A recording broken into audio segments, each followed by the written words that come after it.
Congress party 42%లో ముస్లింల reservation ఉందా లేదా స్పష్టత ఇస్తలేదు.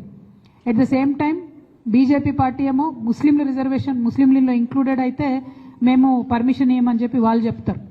అంటే ఇద్దరు కూడా నేను కొట్టినట్టు చేస్తాను, నువ్వు ఏడిచినట్టు చేయని కలిసికట్టుగా ఆడుతున్నటువంటి నాటకంగా మేము దీన్ని భావిస్తూ ఉన్నాం. వీరిద్దరి యొక్క అంశాలను కూడా ప్రజల ముందు మేము తేటతెల్లం చేయదలుచుకున్నాం. మేము ఈ దీక్ష ద్వారా సాధించాలనుకునేటటువంటి విషయం ఒక్కటే, కాంగ్రెస్ పార్టీ స్పష్టతనివ్వాలి. మీరు ఇచ్చినటువంటి 42% ఆర్డినెన్స్లో ముస్లిమ్స్ ఉన్నారా లేదా, మరి ముస్లిమ్స్ లేకపోతే ముస్లిం రిజర్వేషన్ గురించి మీరు ఏం చేయబోతా ఉన్నారు. రెండు, భారతీయ జనతా పార్టీ ఆర్డినెన్స్ అనేటటువంటిది ఒక కాన్స్టిట్యూషనల్ రైట్, ఆ రైట్ని మీరు ఎట్లా వయలేట్ చేస్తారు, ఎందుకు గవర్నర్ గారు ఇంకా సంతకం పెడతలేరు, రాష్ట్రపతి గారి దగ్గర బిల్లు పెండింగ్ ఉన్నది, ఆ బిల్లు విషయంలో ఎందుకు రేవంత్ రెడ్డి గారు సుప్రీంకోర్టుకు పోవడం లేదు, మరి రాహుల్ గాంధీ గారు చెప్పిండ్రు మేము బీసీలకు హక్కులు ఇస్తామని చెప్పే మీరు ఎందుకు ముందడుగు వేస్తలేరు అనేటటువంటి ప్రశ్నలకు సమాధానం రావడం కోసమే ఈ దీక్షను చేపట్టడం జరిగిందని కూడా ఈ సందర్భంగా మేము తెలియజేస్తా ఉన్నాము.